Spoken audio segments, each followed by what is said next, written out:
When Grace saw her daughter again, she almost didn't recognize her. The girl standing before her looked the same. Same eyes, same smile, but something deep has changed. This was not the same innocent child she dropped off at school 6 months ago. This was someone else, someone colder, someone different. And it all began the day she said goodbye at the school gates. The sun was hot that morning. Grace held her daughter's box with both hands, and they entered St. Mary's boarding school. Students were rushing around, parents were shouting names, and teachers were giving orders. Her daughter, Ella, was only 14, soft-spoken, kind-hearted, and too pure for the world around her. She held her mother's hand tightly and whispered, "Mommy, I will make you proud." Grace smiled. She didn't want Ella to see the tears forming in her eyes. She said softly, "I know, my love. Just focus on your studies." They reached the hostel. The matron shouted, "Parents, please don't stay long." Grace hugged Ella tightly. Her heart felt heavy, like a stone. Then she walked away slowly, looking back one last time. Ella was still at the window, waving with her small hand. 2 weeks later, Grace visited again. Ella came running to her. Her uniform was clean, her hair neatly braided, her smile was bright. "Mommy!" she shouted. Grace knelt and hugged her tightly. For a moment, everything felt normal. As they sat under a tree, Ella talked excitedly. She spoke about her classmates, her classes, and her new friends, Tina. "Tina is very nice," she said. "She helps me with my homework and shares her biscuits." Grace smiled. "That is lovely. Be kind to her, but don't forget to read your books." Ella nodded quickly. But Grace noticed something. When she mentioned home, Ella's smile disappeared. "Do you miss me?" Grace asked softly. Ella shrunk. "A little." Grace laughed lightly, but her heart ached. She didn't know why, but something didn't feel right. The next visiting day came. Grace arrived early, expecting her daughter to run and hug her again. But Ella didn't. She walked slowly, her face serious. There was no sparkle in her eyes anymore. Grace tried to hold her hand, but Ella's hand stiff. "What is wrong, my baby?" she asked. Ella said quietly, "Mommy, I am not a baby anymore." Her tone was cold. It cut through Grace like a knife. Grace forced a smile. She said, "I know you are growing, but don't change your hearts." Ella didn't reply. She just looked away. That night, Grace couldn't sleep. She kept hearing her daughter's voice in her head. "Mommy, I'm not a baby anymore." Weeks passed. Ella stopped calling often. When Grace called, Ella always said, "Mommy, I'm busy." Sometimes she even ignored the calls. Grace told herself maybe it was just school stress, but deep down, she knew something was wrong. One evening, her phone rang. It was Ella's class teacher. The woman's voice was calm but heavy. Madam Grace, please come to school tomorrow," she said. Grace's heart skipped. What happened? Is she sick?" The teacher paused. "Just come, ma, please." Grace didn't sleep that night. She sat in her living room watching the clock. Every minute felt like an hour. By morning, she was already at the school gates. The principal was waiting. "Madam Grace," she said softly, "please come with me." As they walked down the long corridor, Grace heard whispered from students. Some looked away. Some giggled behind their head. Her palms began to sweat. Her legs felt weak. Where is Ella? What's happened? She asked again. The principal didn't answer. They reached the office. The principal opened the door slowly. Ella was sitting there. Her head was down. Her hands trembled. Grace rushed to her side. My child, what is it? Talk to me. Ella looked up slowly. Her eyes were red and swollen from crying. Before she could speak, the principal said, Madam Grace, we found your daughter in a situation with another student, a girl. Grace froze. Her breath caught in her throat. She turned to her daughter. Ella couldn't look at her. She whispered, Mommy, I'm sorry. Grace wanted to speak, but no words came out. Her tears dropped slightly. The principal continued, Both girls are suspended. Please, take your daughter home for now. She needs guardians. Grace nodded slowly. She took Ella's hand, but Ella didn't hold it back. They walked out of the school together, silent, ashamed, and broken. Every student's eyes followed them. Grace felt her heart collapsing inside her chest. That night, their house was quiet. Too quiet. Grace sat in the living room, staring at the wall.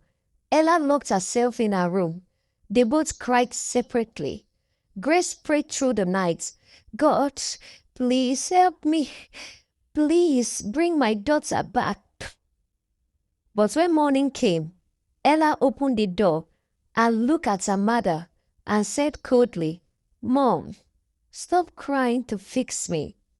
This is who I am now. Grace's tears fell like rain. The little girl she once knew was gone, and Grace had no idea how to bring her back. After the suspension, Ella stayed at home for 2 weeks. The house that was filled with laughter has now become quiet like a graveyard. Grace tried to talk to her, but Ella avoided her. She locked herself in her room most of the time, listening to music and scrolling through her phone. Grace mocked many nights. Ella, can we talk? Ella would answer softly, There is nothing to talk about. Every word felt like a knife to Grace's heart. One afternoon, Grace entered Ella's room quietly. She sat beside her bed and looked around. The walls were covered with pictures, some of classmates, some of a particular girl smiling beside her. Grace picked up a photo frame from the table. It was a picture of Ella and Tina. Their faces were close, their arms wrapped around each other. Grace felt her throat tighten. She placed the photo down carefully and whispered, Lord, please help me understand my child. That evening, Grace called Pastor Ben, a family friend. He was a kind man known for his gentle advice. Pastor, my daughter has changed, she said, her voice trembling. She used to be my little angel, but now I don't even know who she is anymore. The pastor listened quietly. Then he said, Grace, don't shout or judge her. If you push too hard, she will go further away. Show her love, be patient. Grace wiped her tears. I will try, she said softly. This turned into a week. Grace started cooking Ella's favorite meals again. Jollof rice with plantain, fried fish, ice cream on weekends. Sometimes Ella would eat quietly. Sometimes she refused to come out. One night, Grace stood outside her door and said, No matter what's happened, I still love you, Ella. You are my daughter. Ella didn't reply, but behind the door, tears rolled down her face. 2 weeks later, Grace received a call from the school principal.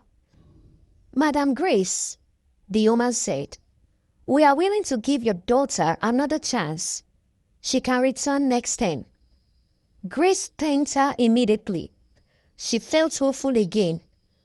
Maybe, just maybe, things would go back to normal. She called Ella to the living room. "Sweethearts, the school is ready to take you again," she said with a smile. Ella looked at her quietly. After a moment, she nodded. "Okay." Her voice was cold, but Grace still smiled. At least she didn't argue. When school resumed, Grace drove Ella back to St. Mary's. This time, the air between them was heavy. There was no laughter, no hugs, just silence. At the gate, Grace touched her daughter's shoulder. "Please stay focused," she said softly. "Choose your friends wisely. I am praying for you." Ella didn't reply. She just nodded and walked away. Her steps were slow, but her heart was already far from home. In school, Ella avoided everyone except Tina. They were inseparable. They studied together, ate together, and even slept beside each other during prep nights. The teachers noticed their closeness, but they said nothing. To them, it was just friendship. Only Tina knew it wasn't. Tina was older. She has repeated a class twice. And she knew how to manipulate people. She liked power. She liked control. She liked seeing how easily she could make others obey her. Ella, innocent and lonely, was the perfect target. It started small. Tina would compliment her. "You are so beautiful, Ella. You are smarter than everyone here." Ella blushed every time. No one has ever made her feel that special before. Then, Tina began to isolate her from other girls. "Don't talk to them," she would whisper. "They are jealous of you." Soon, Ella started to believe it. She trusted Tina completely. One night, the school had a power outage. Everyone and everybody was confused in the dark. The students were screaming and lighting candles. Tina came to Ella's bed and whispered, "Don't be scared. I am here." She held her hand. They stayed like that for a long time. From that night, their closeness became stronger and stronger. Ella stopped writing letters home. She stopped calling her mother. And when the teacher caught them together one night, everything exploded. The suspension came again. This time, the school made it final. Ella was asked not to return. Grace wept for days. Her neighbors whispered. Her church members avoided her. People said, "That is the danger of boarding schools." Grace didn't care about gossip. She just wanted her daughter back. But Ella had built a new world in her mind, a world where no one could tell her what to do. One evening, as Grace sat outside their house crying, Ella came out and sat beside her quietly. The air was still. The sound of crickets filled the night. After a long silence, Ella said, "Mom, I know you don't understand me, but I'm still your daughter." Grace turned to her, eyes filled with tears. "I love you," she whispered. "Even when I don't understand, I still love you." They sat there together, silent but broken. A mother holding on to hope, and a daughter trying to find herself in a world that judged her too quickly. Months passed. The bond between Grace and Ella became weaker. They lived in the same house, but it felt like strangers. Grace missed her old daughter, the one who used to sing in church, the one who would dance around the kitchen, the one who would call her "Mommy" with laughter in her voice. Now, all she saw was silence, a heavy silence that filled every room. One morning, Grace entered Ella's room. The bed was neatly made. The wardrobe was open. Clothes were missing. On the table, she saw a letter. Her hands shook as she opened it. Mom, I am leaving. Please don't look for me. I need space to be myself. I love you, but I can't live in this house anymore. Grace dropped the paper and screamed. Her knees gave way. She fell to the floor, crying like a child. Her neighbor rushed in, but she couldn't speak. Her heart was breaking in ways words couldn't describe. Days turned into weeks. No call, no message, no trace of Ella. Grace went to the police stations. She went to churches. She even went to bus park, asking people if they had seen her daughter. Everywhere she went, she heard the same words. We haven't seen anyone like that.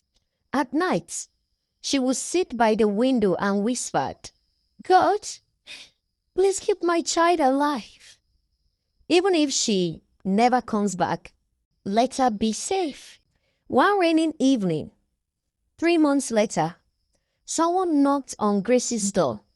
She rushed to open it, hoping it was Ella, but it was a police officer who looked tired. His uniform was wet. Madam Grace, he asked. Grace nodded quietly. Yes. Do you have news about my daughter? The officer sighed deeply. Ma, we found a young girl's body by the river this morning. A school ID card says Ella Grace. The words stopped. Grace froze where she stood. The sound of the rain disappeared. The room went silent. Her lips trembled as she whispered, No, that is not my daughter. It can't be her. But when she followed them to the hospital and saw her daughter lying cold on a white bed, her soul shattered into pieces. She fell to her knees beside the bed. She touched Ella's face gently. It was pale and still. Her little girl was gone. Grace cried until her voice broke. She heard her daughter's cold hands and said softly, I should have protected you before. I should have protected you better also. I should have listened. I should have loved you harder. No one in the room could hold her back. No one in the room could stop her tears. After the burial, Grace stopped talking for days. She would sit by Ella's photo every evening, staring in silence. People came to comfort her. They said words like, be strong. But strength meant nothing anymore. Her only child was gone. Her laughter was gone. Her reason for living was gone. One evening, she walked to the backyard and sat under the mango tree where Ella used to play. The sun was setting. The wind was soft. She closed her eyes and whispered, My daughter, wherever you are, I forgive you. I love you. I hope you found peace. A single mango tree fell gently on her lap.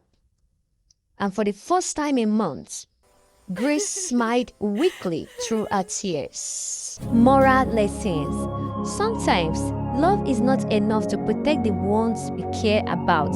Sometimes, the world takes them before we can fix things.